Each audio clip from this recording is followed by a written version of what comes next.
ইয়ে বন্ধুরে, আমার নবী এখন পর্যন্ত দুনিয়ার জমিনে এ পয়লা এলাকার ভাইরা, এ পয়লা এলাকার বাবাজি, এইবার দিলটা লাগাইয়া দেন। কেমনে আপনি আল্লাহর কাছে গুনাহ মাফ চাইলে আল্লাহ তাআলা আপনার গুনাহ মাফ কইরা দিবে। এই বন্ধু, কেমনে তওবা করলে আল্লাহ আপনার গুনাহগুলা নেকির দ্বারা পরিবর্তন করে আমলনামার ভিতরে উঠাইয়া দিবে। এ বন্ধু, কেমনে মাফ চাইলে আল্লাহ আপনারে কবুল কইরা নিবে, এটার ব্যাপারে আমার আল্লাহ রাব্বুল আলামিনের নবীর জামানায় ছোট্ট একটা ওয়াকিয়া কিতাবের ভাষায় তুইলা ধরা হয়েছে।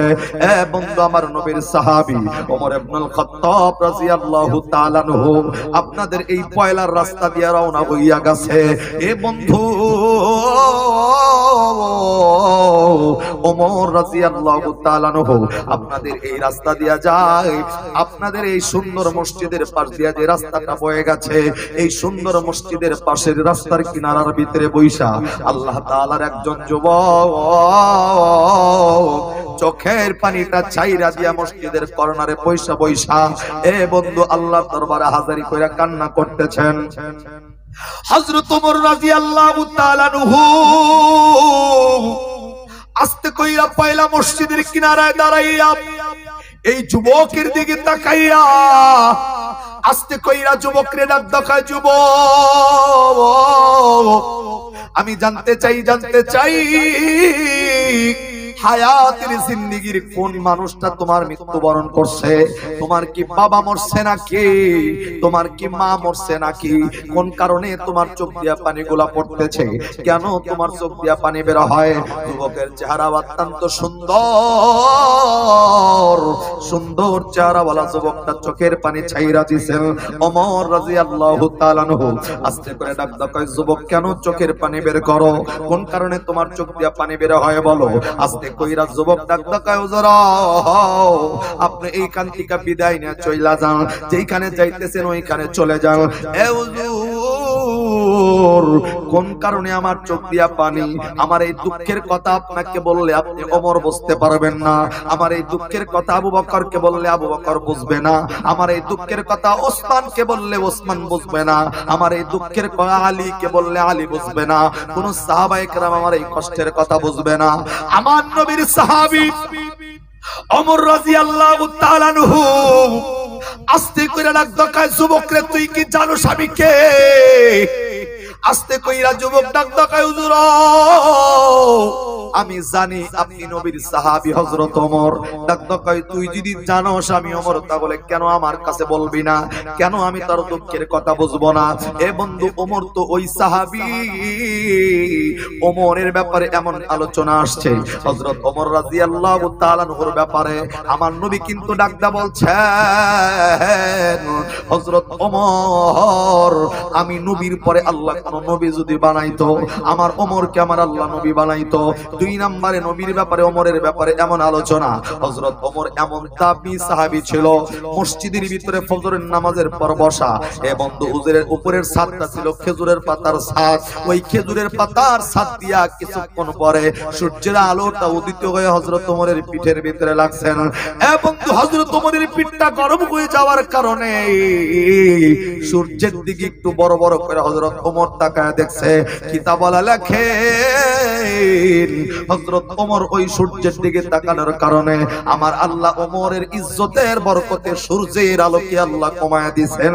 আওয়াজ করে জোরে কোন সুবহানাল্লাহ। এ বন্ধু, ওমর কিন্তু সেই সাহাবী। ডাক দেয়, যুবক, কোন কারণে তোমার চোখ দিয়া পানি বের হয়? আমি না জানা পর্যন্ত এই পয়লা এলাকা থেকে আমি ওমর যাব না। যুবক ডাক দেয়, হুজুর, আপনি বিদায় না চইলা যান, আমি বলতে পারবো না কেন আমার চোখের ভিতরে পানি। ওমর ডাক দেয়, তোমার কি মা মরছে নাকি? তোমার কি বাবা মরছে নাকি? ডাক দেয়, না না না, আমার মাও মরে নাই, আমার বাবাও মৃত্যুবরণ করে নাই। তাহলে কান্না করতেছো কেন? যতক্ষণ না বলবা আমি ওমর কিন্তু এই জায়গা থেকে যাব না। আমার ভাইরা, আস্তে কইরা এই যুবক তাকাইয়া দেখে ওমর নাসরবান্দা দাঁড়াইয়া গেছে। কিছুক্ষণ পরে হযরত ওমরকে এই জায়গা থেকে সরিয়ে দেওয়ার জন্য এ বন্ধু সত্য কথা রাস্তে কইরা ডাকতে কয়, হুজুর আমি ওমর, আমি যুবকের চোখের পানির একমাত্র কারণ আমি আমার আব্বা আম্মার জন্য চোখের পানি ছাড়ি নাই। এ হুজুর আমি তো আল্লাহ রাব্বুল আলামিনের ভয়ে, আল্লাহর জাহান্নামের আগুনের ভয়ে আমি আমার চোখ দিয়া পানিগুলা বের কইরা দিছি। হযরত ওমর ডাকতে বললেন, যুবক রে, কোন কারণে আল্লাহর জাহান্নামের আগুনের ভয়, কোন কারণে তোমার দিলের ভিতরে আল্লাহর এত ভয় ঢুইকা গেছেন? এই যুবক আস্তে করে ডাক দিয়া বললেন, হুজুর আমার ভয়ের অন্য কোনো কারণ নয়, একটাই মাত্র কারণ, আমি আমার হায়াতের জিন্দেগিতে বিশাল বড় একজন গুনাহগার, বিশাল বড় গুনার একটা মালিক হইলাম আমি। এ হুজুর আমার জিন্দেগিতে যেই পরিমাণ গুনাহ করছি, আমার দিল বলে আল্লাহ আমার গুনাহগুলা মাফ কইরা দিব না। এ হুজুর গুনার কথা আমার স্মরণ হইয়া গেছে, এই গুনার কথা স্মরণ কইরা আমি আল্লাহর দরবারে জাহান্নামের ভয়ে কান্না করতেছি।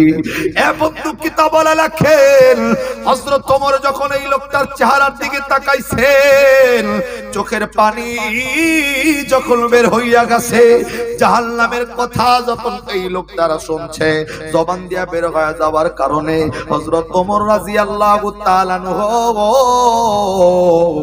আর নিজের স্থির রাখতে পারে নাই। এই বন্ধু নিজের আর কন্ট্রোল করতে পারে নাই, আর নিজে ধইরা রাখতে পারে নাই। হযরত ওমর এই বন্ধু এই লোকটার চোখের পানি দেখা হযরত ওমরের চোখ দিয়া গাল বায়া বায়া পানিগুলা ঝর্ণার মতো জমিনে পড়তেছেন।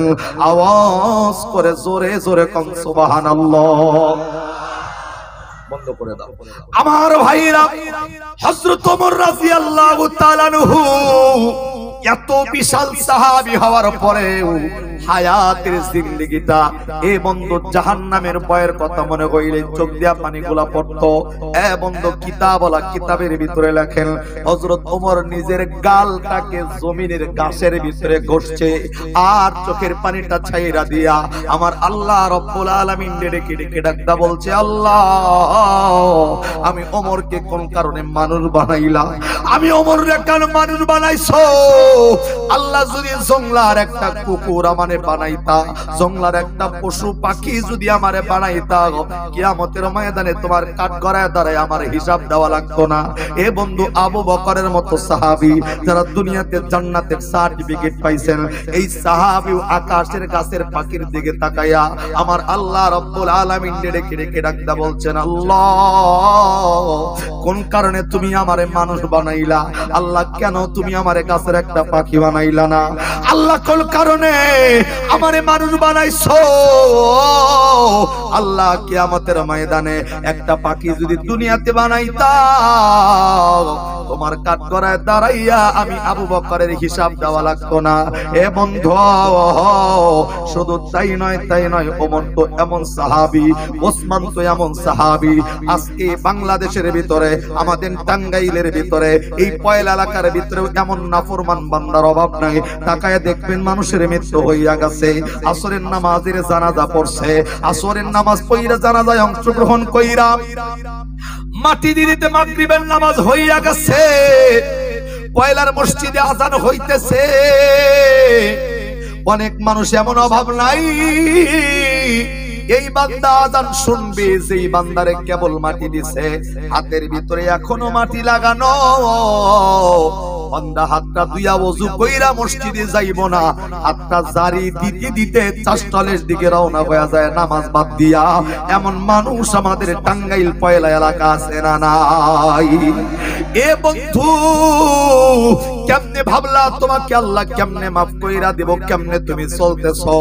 এ বান্দারে আল্লাহ পাক রব্বুল আলামিন তোমার একটা সুবর্ণ সুযোগ দান কইরা দিছে। ওমরের মতো সাহাবী, আবু বকরের মতো সাহাবী জান্নাতের সার্টিফিকেট পাওয়ার পরেও একটা মুহূর্তের জন্য আমার আল্লাহরে ভুলে নাই, একটা দিনের জন্য আমার আল্লাহরে ভুলে নাই। এ বন্ধু শুধু তাই নয়, হযরত ওমর রাদিয়াল্লাহু তাআলা আনহু এমন ভাবে জাহান্নামের আগুনকে ভয় করতেন, কবরটাকে এমন ভাবে ভয় করতেন। আমার নবী জীবিত থাকা অবস্থায় আমার নবীর একজন সাহাবীর নাম ছিল হযরতে হুযায়ফা রাদিয়াল্লাহু তাআলা আনহু। এ বন্ধু, হুযায়ফার হাতে আমার নবী লম্বা একটা মুনাফিকের লিস্ট দিয়ে আমার নবী বিদায় নিছে। আমার নবী হুযায়ফারে জানাইছে, হুযায়ফারে এইটা আমি তোমার কাছে আমানত রাইখা দিলাম, যত ঝড় আসুক না কেন এই মুনাফিকের লিস্টটা কোনো মানুষকে দেখাইবা না। হযরত ওমর টের পাইছে হযরতে হুযায়ফার কাছে হযরত আমার নবী একটা মুনাফিকের লিস্ট দিয়া গেছে। এই মুনাফিকের লিস্টির কথা শুনে হযরত ওমরের কলিজায় পানি নাই। আরে আমার মনে হয় আমি ওমরের নামটা মনে হয় আমার নবী ওই মুনাফিকের লিস্টের ভিতরে লেখছেন। আল্লাহ তো কোরআনে ডাকদা বলছেন, ইন্নাল মুনাফিকিনা ফি তারকিল আসফালি মিনান নার। এর মুনাফিকের জন্য সর্বনিম্ন দোজখের ব্যবস্থা আল্লাহ রাখছে, নিচু দোজখের ব্যবস্থা আমার আল্লাহ রাখছে। এই বন্ধু, আমার আল্লাহ এমন একটা দোজখ তাদের জন্য রাখবেন, নিকৃষ্টতম একটা দোজখ মুনাফিকের জন্য আমার আল্লাহ হাবিয়া। এই বন্ধু, দোজখের ব্যবস্থা আমার আল্লাহ কিন্তু রেখে দিয়েছেন। এ বন্ধু, হযরত ওমর রাদিয়াল্লাহু তাআলা আনহু বারবার করে হযরত হুযায়ফার কাছে গিয়া ডাকতে কয়, হুযায়ফা রে, আমার নবী তোমার কাছে যেই মুনাফিকের লিস্টটা দিছে আমি একটা বারের জন্য লিস্টটা দেখতে চাই। আমি দেখতে চাই ওই নামগুলার ভেতরে আমি ওমরের নামটা আমার নবী লেখছে নাকি। আওয়াজ করে জোরে কোন সুবহানাল্লাহ। আমার ভাইরা, হযরত হুযায়ফা ডাকদা বললেন, ওমর আমার নবীটা আমার কাছে আমানত রাইখা গেছেন, এই মুনাফিকের লিস্ট আমি কোনো মানুষকে দেখাইতে পারবো না। এ বন্ধু, হযরত ওমরের মন মানে নাই। বারবার যখন ব্যর্থ হয়ে ফিরে আসতেছিল, একদিন মাগরিবের নামাজের পর হযরত ওমর বসে আছেন, কিন্তু দিলের ভিতরে শান্তি নাই। এ বন্ধু, জান্নাতি প্রাপ্ত সাহাবী, দিলের ভিতরে ওই নিয়ম, দিলের ভিতরে ওই আলোচনা চলতেছে, আমার নামটা কি আমার নবী মুনাফিকের লিস্টের ভিতরে রাইখা গেল নাকি। এ বন্ধু, আকাশ থেকে বৃষ্টি পড়তেছিল। হযরত ওমর রাদিয়াল্লাহু তাআলা আনহু নিজের গন্তব্যস্থল থেকে এই বৃষ্টির ভিতরে ভিজা ভিজা হযরত হুযায়ফার বাড়ির দিকে রওনা হইয়া গেছে। এ বন্ধু, আকাশ থেকে বৃষ্টির পানিতে হযরত ওমরের টুপি ভিজা গেছেন, জামাগুলা ভিজা গেছেন, চেহারাটা ভিজা, দাড়ি পর্যন্ত বৃষ্টির পানিতে ভেজা। হযরত ওমর যায় দরজার ভিতরে নাড়া দিতেছেন। এ বন্ধু, হুযায়ফার দরজার ভিতরে করাঘাত করতেছে। হুযায়ফা ডাক ডাকায়, কে? হযরত ওমর ডাক ডাকায়, আমি নবীর সাহাবী ওমর তোমার ঘরের সামনে হাজির হইয়া গেছি। হুযায়ফা রাদিয়াল্লাহু তাআলা আনহু দরজাটা ওপেন কইরা দিছেন। এই দরজা ওপেন করার পর হযরত ওমরের দিকে তাকাইয়া দেখেন হযরত ওমরের টুপি ভেজা, জামাটা পর্যন্ত ভেজা, দাড়ি শুয়ে আছে এখনো পর্যন্ত পানিগুলা জমিনে পড়তেছে। হযরত হুযায়ফা আস্তে করে ডাক ডাকায়, ওমর কোন কারণে, কেন এত রাত্রি করে এই বৃষ্টির মধ্যে ভিজা ভিজা আমার ঘরের ভিতরে আপনি হাজির হয়ে গেছেন? হযরত ওমর আস্তে কইরা হুযায়ফার দিকে তাকাইয়া চোখের পানিটা ছাইরা দিয়া ডাক ডাকায়, হুযায়ফা রে, আমি মুনাফিকের লিস্টের ভিতরে আমার নাম আছে নাকি জানার জন্য আসি নাই, আমি শুধু এতটুকু জানতে চাই, হুযায়ফা বইলা দে, আমি যদি আজকে রাত্রের ভিতরে ওমর যদি মারা যায়, আমি আজকে রাত্রে যদি মৃত্যুবরণ করি, আগামী কাল কিংবা রাত্রিতে আমার জানাজা হইয়া যাবে। এ হুযায়ফা, তুই শুধু এতটুকু আমারে বল, আমি মারা গেলে আমি ওমরের জানাজা পড়ার জন্য তুই হুযায়ফা যাবি নাকি? আওয়াজ করে জোরে কোন সুবহানাল্লাহ। আমার ভাইরা, হযরত ওমরের দিকে হুযায়ফা রাদিয়াল্লাহু তাআলা আনহু তাকাইয়া যখন ওমর ডাকদা বলছিল, আমি ওমর যদি মারা যাই তুই আমার জানাজায় অ্যাটেন্ড করবি নাকি বল। এ বন্ধু, হুযায়ফা ওমরের চেহারার দিকে তাকাইয়া চোখের পানি ধইরা রাখতে পারে নাই।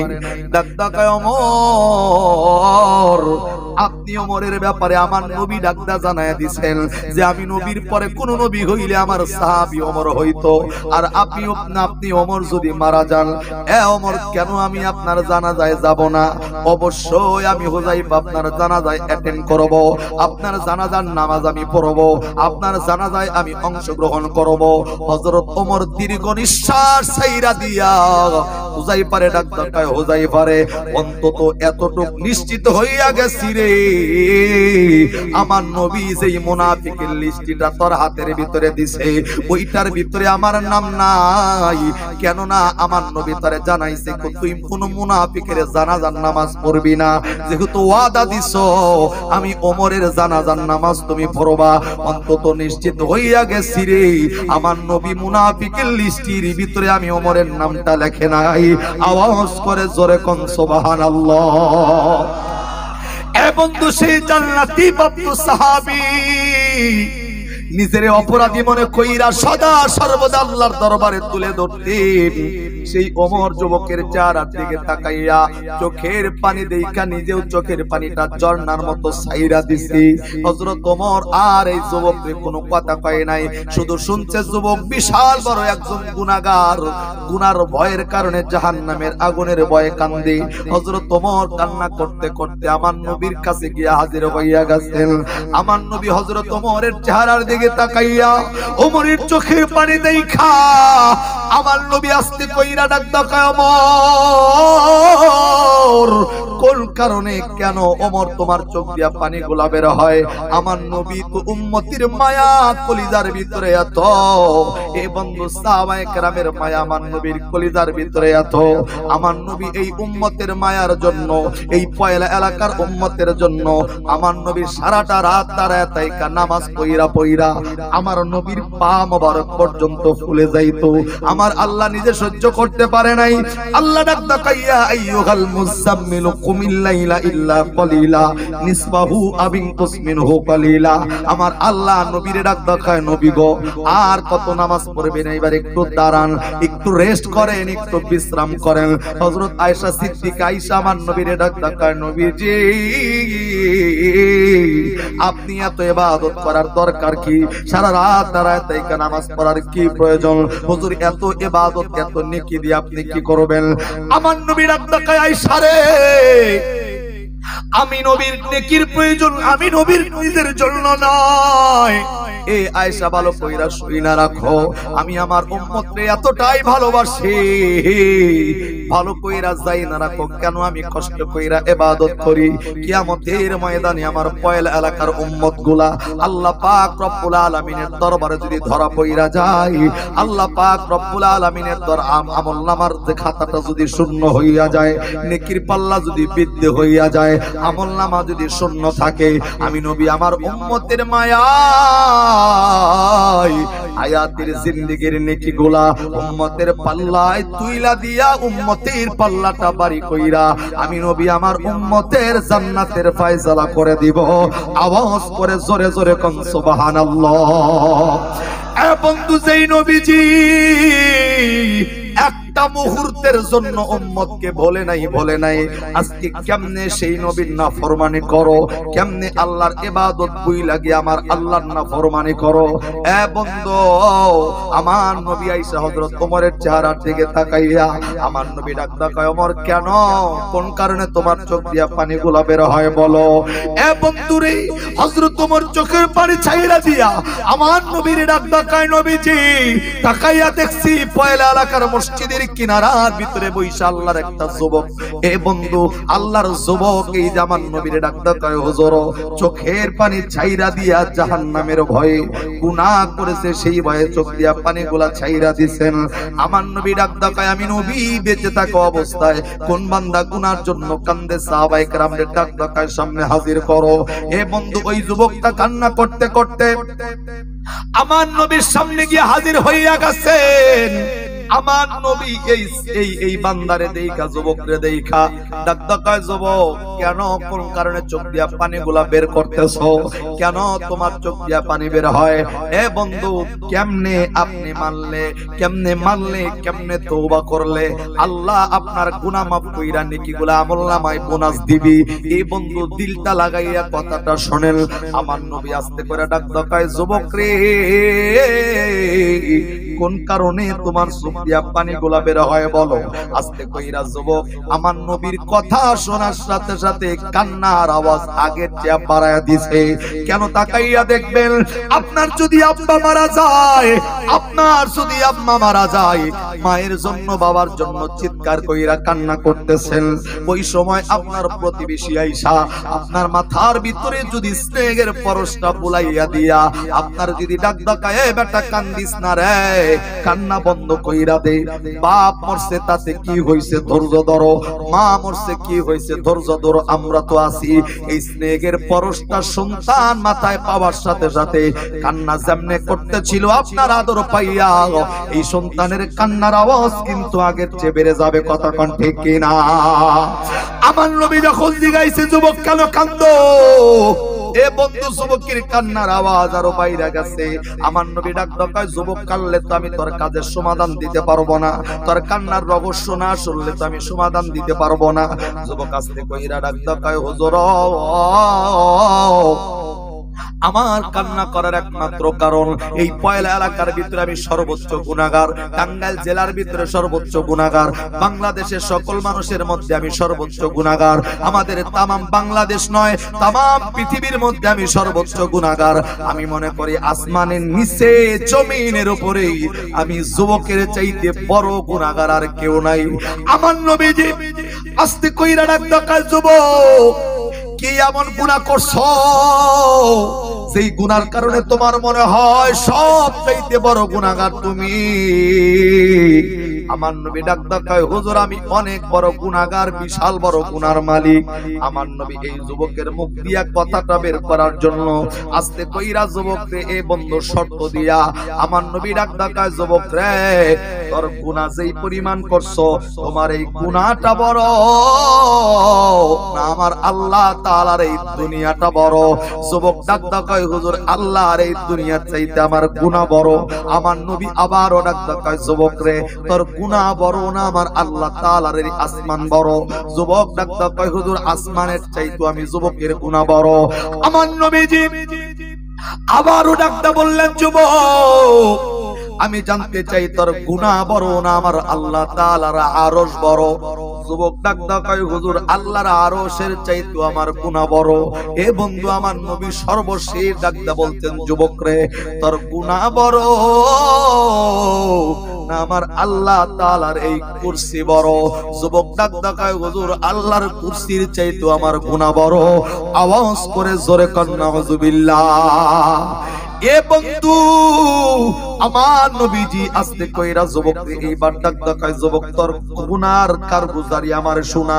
কি এমন গুনাহ করছো যেই গুনার কারণে আরশের চাইতে বড় গুনাহ মনে হয়, যেই গুনার চাইতে আল্লাহর কুরসির চাইতে বড় গুনাহ মনে হয়?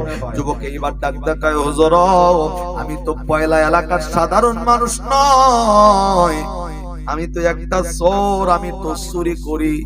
আমার নবী ডাক ডাকায়, যুবক চুরি করলে তো আল্লাহর আরশের চাইতে বড় গুনাহ হয় না?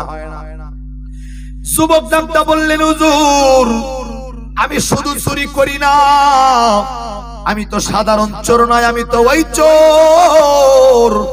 পয়লা এলাকার কোন মানুষ যদি মারা যায়, ওই বান্দারে কবরের ভিতরে শুয়াইলে আমি রাত্রের অন্ধকারে গিয়া কবরের মাটিগুলা সরাইয়া সরাইয়া ওই বান্দার কবরের ভিতর থেকে কাপনের কাপড় চুরি করি, আমি তো সেই চোর। আমার নবী এইবারও ডাকতে বলছেন, যুবক রে কবরের ভিতরের কাপনের কাপড় চুরি করলেও আল্লাহর কুরসির চাইতে বড় গুনাহ হয় না।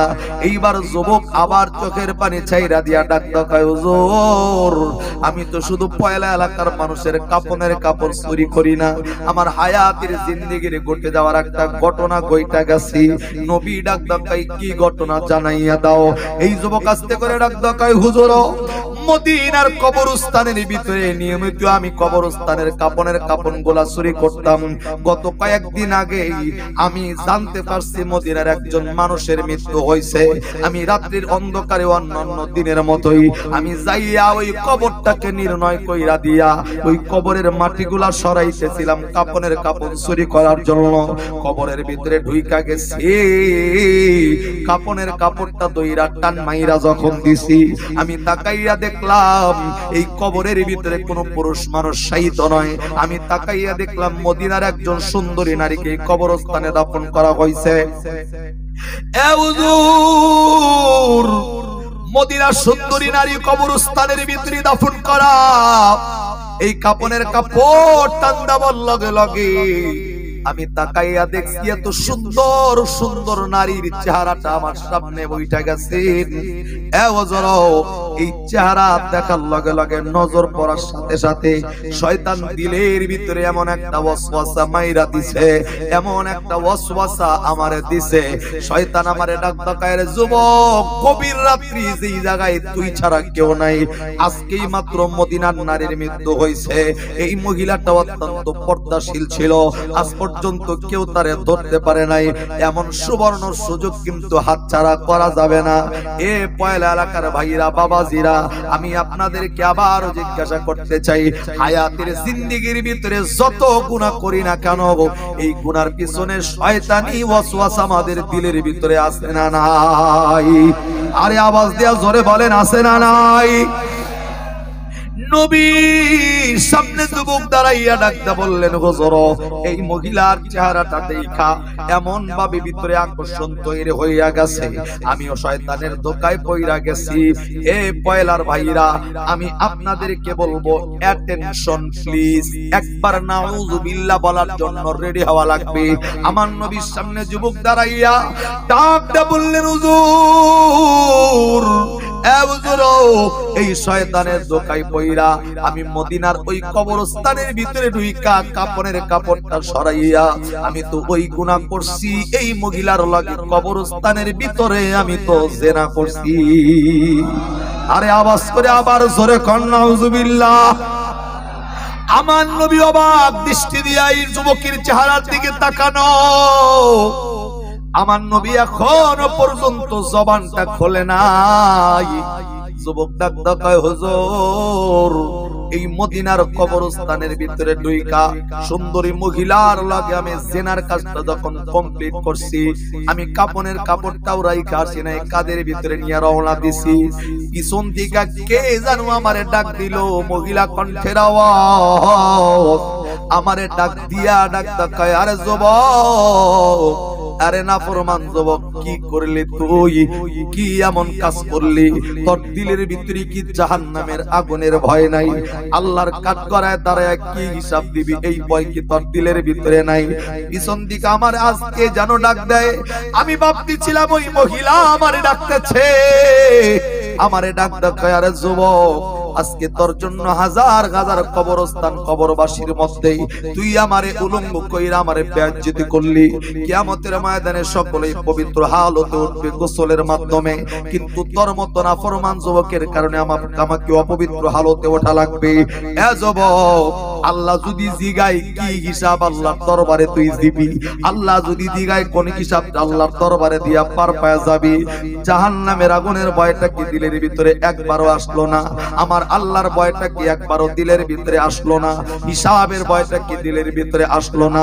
আমার নবীর ডাক ডাকায়, নবীজি, এই কথাগুলো যখন আমার পিছন থেকে বলছে, কলিজার ভিতরে এমন হিট করছে, এমন আঘাত এই কথাগুলা করছে, আমি যুবক সেই সময় থেকে আমার দিলটা এমন হইয়া গেছে, আমার দিল সাক্ষী দেয়, আমার মন সাক্ষী দেয়, আসমানের নিচে জমিনের উপরে আমার চাইতে বড় গুনাহগার আর কেউ নাই।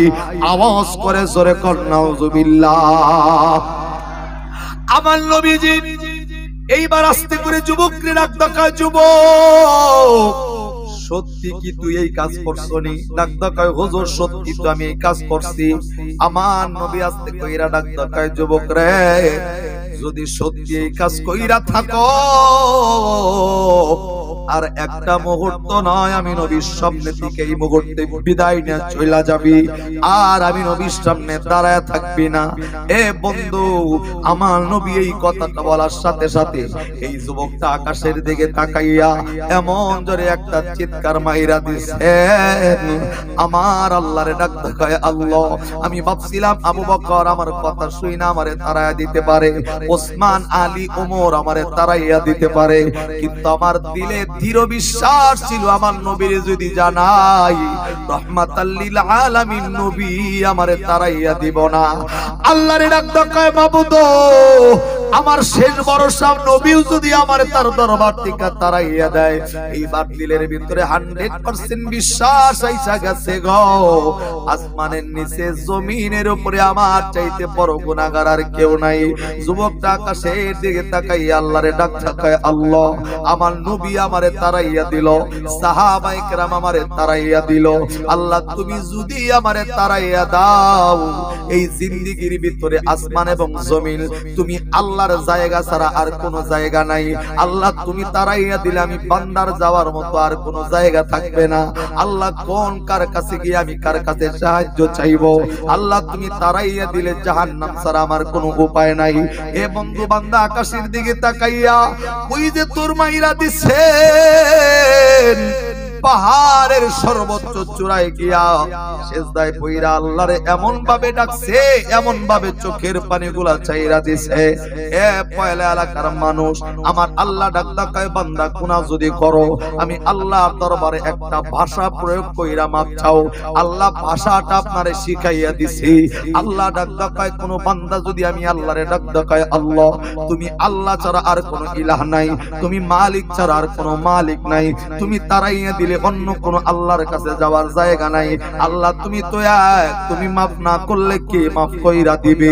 আল্লাহ ডাকতা কয় এই ভাষাগুলো প্রয়োগ কইরা যারা আমি আল্লাহর কাছে মাফ চাবে আমার আল্লাহ ডাকতা কয় মানুষ ওই বান্দার চোখের পানির বরকতে ওই বান্দার জীবনের গুনাহ আমি আল্লাহ মাফ করে দিব। এই বান্দা পাহাড়ের সর্বোচ্চ চূড়ায় গিয়া এই যে সেজদায় পইরা কান্না করতেছে, আল্লাহ পাক রব্বুল আলামিনের দরবারে কাঁদতে কাঁদতে বিগত 40টা দিন পার হয়ে গেছে। আল্লাহ আজরাইল নয় জিবরাইল আমিনরে ডাকতে কয় জিবরাইল আমার নবীরে যায়া দুইটা প্রশ্ন জিগাইবা। এক নম্বরে আমার নবীরে যায়া বলো, আমার নবীরে যায়া দুইটা প্রশ্ন জিগাইবা। জিবরাইল নবীর সামনে আইসা হাজির হইয়া আমার নবীরে আস্তে করে ডাকতে কয় নবীজি আল্লাহ আপনারে প্রশ্ন জিগাইছেন হায়াতের জিন্দেগির ভিতরে হেদায়েতের মালিক কি? আরে আওয়াজ দে আল্লাহর নামটা শোনায় দেন, হেদায়েতের মালিক কে? আর একটু আওয়াজ দিয়ে কলিজা দিয়া ডাকদা কল হেদায়েতের মালিক কে? আমার নবীও ডাকদা বলছেন হেদায়েতের মালিক আল্লাহ। জিবরাইল আমিন ডাকদা কয় হুজুর আল্লাহ আপনারে জিগাইছে বান্দারা গুনাহ কইরা কইরা যদি গুনার জর্জরিত হইয়া আসমান গুনাহটা ঠেকাইয়া দেয়, এ নবী আল্লাহ আপনারে জিগাইছে এই গুনাহ মাফ করে দেওয়ার দায়িত্ব কার? আর একটু আওয়াজ দিয়া জোরে বলেন কার? নবী একই আনসার দিয়া ডাকদা কয় গুনাহ মাফের দায়িত্ব তো আল্লাহর। জিবরাইল আমিন আমার নবীরে ডাকদা কয় নবীজি গুনাহ মাফের দায়িত্ব যদি আল্লাহর হয়, হেদায়েতের মালিক যদি আল্লাহ তো আপনার হাতেও ছেড়ে দেয় নাই। হেদায়েতের মালিক যদি আল্লাহ হয়, আস্তিকা 40টা দিন পার হয়ে গেছে। আল্লাহর একজন বান্দা মদিনার কবরস্থানের ভিতরে কবরের ভিতরে গুনাহ কইরা আপনার সামনে হাজির ছিল। এই বান্দারে আপনি তারাইয়া দিছেন, কিন্তু বান্দা আল্লাহরে বলে নাই পাহাড়ের সর্বোচ্চ চূড়ায় গিয়া এমন ভাবে চোখের পানি ছাড়ছে, এমন ভাবে আল্লাহরে ডাকছে। আল্লাহ তো ডাকদা বলছেন ইয়া আইয়ুহাল্লাযীনা আমানু তুবু ইলাল্লাহি তাওবাতান নাসুহা। এ বন্ধু তওবার মতো তওবা করলে আল্লাহ ডাকদা কয় বান্দা গুনাহ মাফ হইয়া যাবে। এই বান্দা এমন ভাবে চোখের পানি ছাইরা দিছেন। আল্লাহর বর্ণনা মানুষ রে আমি আল্লাহ সব কিছু সহ্য করতে পারি, কিন্তু বান্দা চোখের পানি ছাইরা দিয়া কোনো কিছু চাইলে আমি আল্লাহ বান্দার চোখের পানির দোয়া ফেরত দিতে পারি না।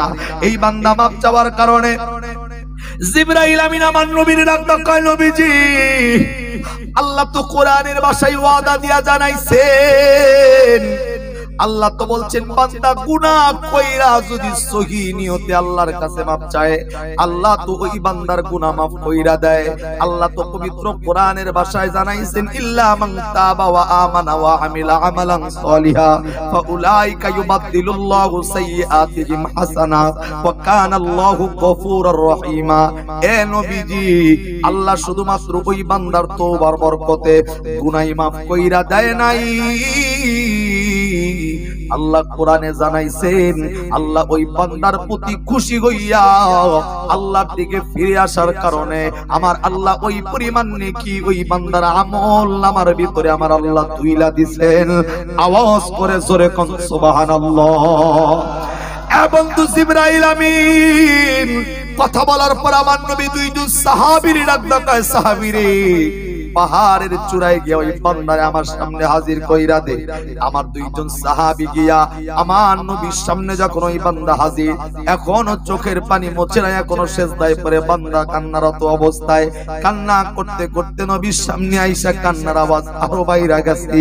আমার নবী ডাক দেয়, যুবক কান্নার আওয়াজ এইবার বন্ধ কইরা দে, আর কান্না করা লাগবে না, আর কান্না করার প্রয়োজন নাই। এমন ভাবে কাঁদছো, এমন ভাবে চোখের পানিটা ছাড়ছো, তোর চোখের পানির মূল্য আল্লাহ এমন ভাবে দিছে রে, আল্লাহ শুধু তোর গুনাহ মাফ কইরা ক্ষান্ত হয় নাই, আমল নামার ভিতরে বোনাস হিসাবে আল্লাহ নেকিও ওই পরিমাণ ঢুকায়া দিছেন। বন্ধু এই যুবকরে আমার নবী বুকের ভিতরে চাপ দিয়া ডাক দেয়, এ যুবক আজকে থেকে নতুন একটা জীবন আল্লাহ তোরে দান কইরা দিছে, নতুন ভাবে আমল শুরু করো। এই নতুন ভাবে আল্লাহ রাব্বুল আলামিনকে রাজি খুশি করার নিয়তে বের হইয়া যাও। এ বন্ধু, এ পয়লা এলাকার ভাইরা, এই জায়গায় আমরা যারা আছি এমন কোন মানুষ নাই হায়াতের জিন্দেগির ভিতরে গুনাহ নাই, কিন্তু দিলের নিয়তটা যদি সাচ্চা হয়, এই বন্ধু মদিনার কবরস্থানের মতো গুনাহ আমরা না করলেও তার চাইতে ছোট বড় গুনাহ আমাদের হায়াতের জিন্দেগিতে অভাব নাই। এই বন্ধু আমি আপনাদেরকে বলবো, আল্লাহ রাব্বুল আলামিন ওই বান্দারে যদি গুনাহ মাফ কইরা আমলনামায় নেকি তুইলা দেয়, আজকে বন্ধুর নিয়তটা খাঁটি তওবার নিয়তে হাত বাড়াইয়া দিলে আপনার আমার জীবনের গুনাহ মাফ কইরা আমলনামায় নেকি উঠাইয়া দিবেন কে? আরে আওয়াজ দিয়া জোরে বলেন কে?